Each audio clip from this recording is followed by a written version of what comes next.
Nuestros panelistas de la mesa ancha ya están listos desde muy temprano con temas que nos interesan a todos. Señores, buenos días. Feliz miércoles. Julio, Julio, ¿cómo está? ¿cómo amanece? ¿Qué tal? Todo muy bien. Juanis, ¿qué hay? Juan, ¿y cómo estás? Muy bien, afortunadamente. Don Juan. Jorge, ¿qué hay? ¿Cómo amanecieron? En total modo selección. Sí, ¿no? Sí. Qué cosa tan Pero buena no los esta. veo con ¿Qué la camiseta. ¿Qué expectativa? No, tampoco. ¿Y la camiseta Tampoco. dónde Hasta allá está, no. muchachos? Pero por favor. Pero mañana espere, verá cómo va a ser la cosa. Bueno, estuvimos viendo desde muy temprano, hombre, una de las noticias para que comencemos a analizar y son esas movilizaciones campesinas. Esa idea, y Jorge, ¿qué se busca con movilizar a los campesinos? ¿Cómo se va a financiar este tipo de ideas? Pues a ver, usualmente el ejercicio de la participación ciudadana siempre viene, digamos, de la sociedad civil confrontando frente al Estado. Este gobierno tiene un enfoque diferente, no es la primera vez, y es que considera que dentro de los ejercicios de participación ciudadana establecidos por la ley, el Estado puede a través de sus instancias movilizar. Y yo creo que en este caso es válido. Mire, en el sector agrícola, por llamarlo así, hay una sobrerepresentación de intereses, llamémoslo, no sé, latifundistas, ¿sí? En el Congreso de la República.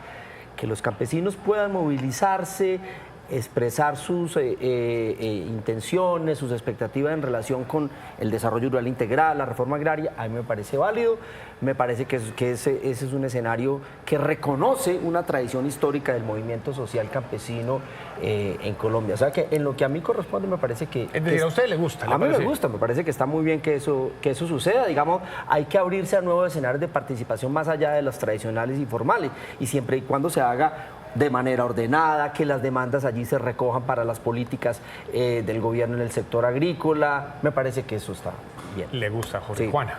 Bueno, este es un ejercicio.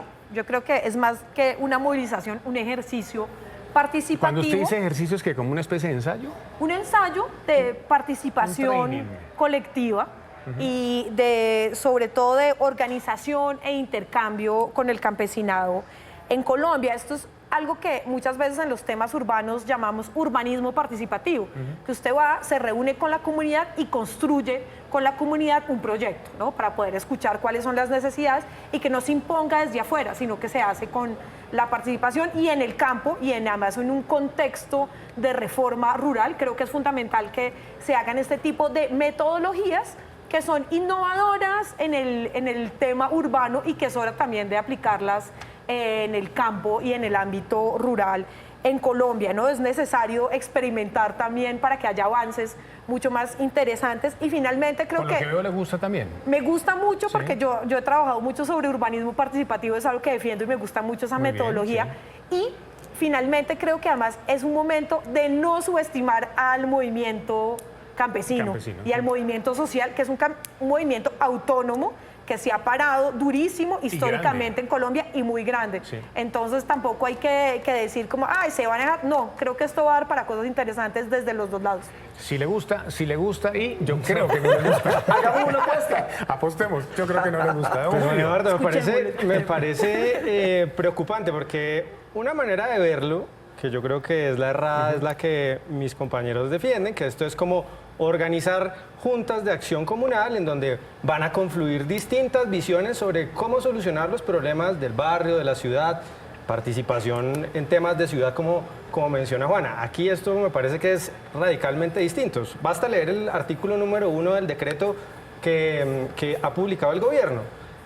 Se llama llamado a la movilización y organización campesina. Entonces, cuando le hablan a uno de movilización, movilizarse, ¿contra quién? Así se llama, movilización campesina. Si uno se moviliza es por una causa específica y yo creo que esto es bastante claro contra quién es la movilización, porque esto tiene un claro sesgo ideológico, ¿no? Aquí no hay, digamos, la creación de un mecanismo en donde vamos a juntarnos distintas personas con distintas versiones de la realidad, sino que vamos el Estado a promover un mecanismo específico para movilizarse unos sectores de la sociedad contra otros, ¿no? Lo que genéricamente hablan como terratenientes, latifundistas de un lado, y esa movilización, si no es contra el gobierno, ¿contra quién es? Pues contra esos sectores malvados, entre comillas, de la sociedad, según la visión ideológica del gobierno. Entonces, pues muy preocupante que el gobierno pretenda usar recursos del Estado, no para generar un mecanismo de participación, sino para movilizar una facción de la sociedad contra otra.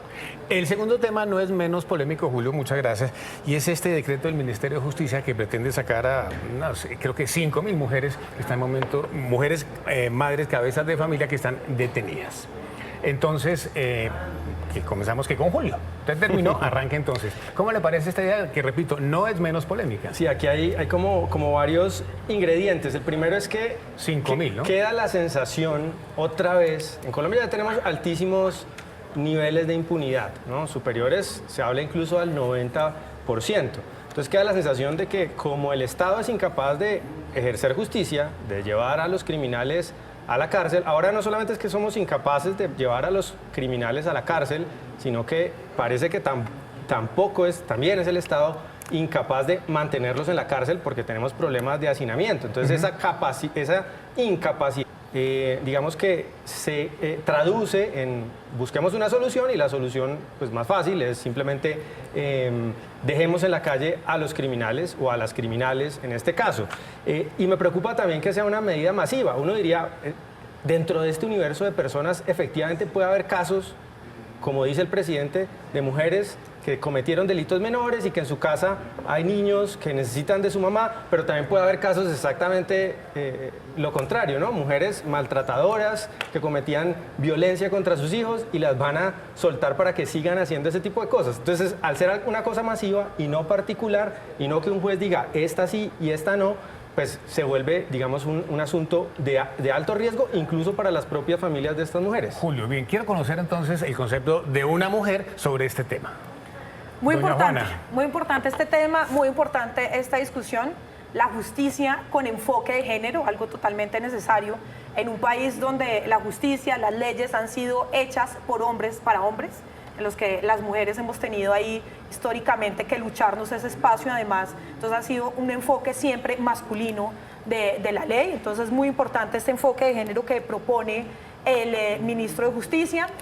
La mayoría, hay más mujeres cabezas de familia que hombres en Colombia. Las estadísticas lo dicen. Colombia es uno de los países con más mujeres cabezas de familia. Y otra cosa que hay que relacionar, la feminización de la pobreza en Colombia. Entonces, ¿por qué son cabezas madre de familia para las que va este proyecto? Porque son las mujeres que muchas veces cometen pequeños delitos, y va también con un enfoque de justicia no punitiva necesario e importante. No olvidemos el caso de Dylan Cruz, que cuando murió Dylan Cruz, su mamá estaba presa en Cali por un delito de microtráfico de 3 años, que iba a estar en la cárcel y no pudo acompañar a su hijo. Entonces, este es un ejemplo del tipo de mujeres que beneficiaría este proyecto. Don Jorge. ¿Puedo pedir adición de tiempo o no? Yo no creo, tengo a la productora por acá. No, yo creo que es coherente con lo que ha propuesto el gobierno de una humanización de la política penitenciaria, y me parece que para enfrentar el hacinamiento es una buena medida. Son mujeres, la mayoría de las mujeres que van a ser beneficiadas de esta sustitución de la pena privativa de la libertad están privadas de la libertad por estupefacientes, ¿sí? Que es el eslabón en su gran mayoría, que es el eslabón más débil de la cadena de microtráfico. Entonces me parece que es una buena medida que afronta el tema del hacinamiento, le da un enfoque de género a la política penitenciaria, y podemos decir entonces que hoy comentamos dos buenas decisiones del gobierno, por lo menos en lo que a Juana y a mí corresponde. Dos temas polémicos, pero también que llaman mucho la atención y que como que no estábamos muy acostumbrados a eso. Señores, gracias. En unos minuticos nos volvemos a encontrar en el sofá para hablar de otro tema importante. Son las 7:02. Regresamos en segundos. Esta es La Mesa Ancha y estamos en directo.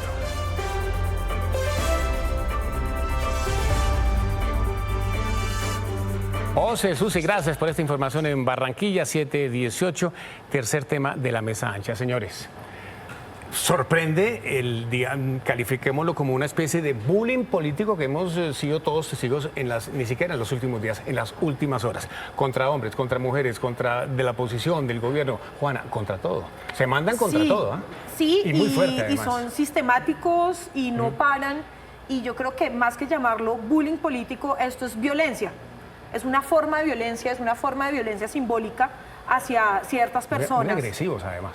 Bastante, pues son trinos, por ejemplo, en Twitter uno encuentra una cantidad de trinos violentos, de acoso permanente hacia las personas. Vimos lo que pasó, por ejemplo, esta semana con la representante a la Cámara, Julia Miranda, ¿no? Que le provocó un ataque de estrés que muchas veces es muy normalizado, ¿no? Es como y ponen cosas del estilo, pero es que si no tiene cuero para hacer política, no haga política.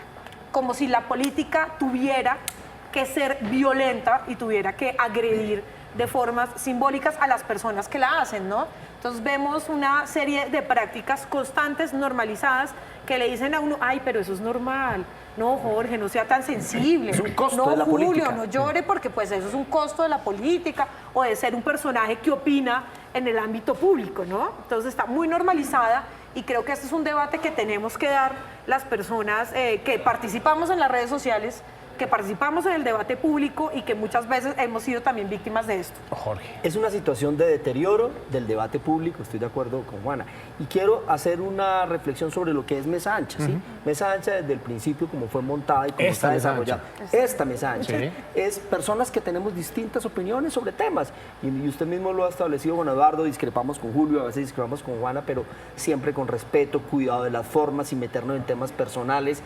Y yo creo que ese es un aporte que hemos venido haciendo y yo creo que el debate público en Colombia, por ejemplo, entre políticos debería ser sobre las ideas, sobre los argumentos, pero con respeto por las personas, por respeto por el género, por la identidad, por la orientación sexual, cosas que no tienen nada que ver en el debate. Y lo importante es respetar, Julio, lo que piensa el otro. Así de sencillo, que es un buen ejemplo del que está poniendo Jorge. Fíjese, Juan Eduardo, que hace poquito hablábamos sobre el papel de las redes sociales digamos, cómo las redes sociales han irrumpido en la vida de las familias, de las personas, en la política también.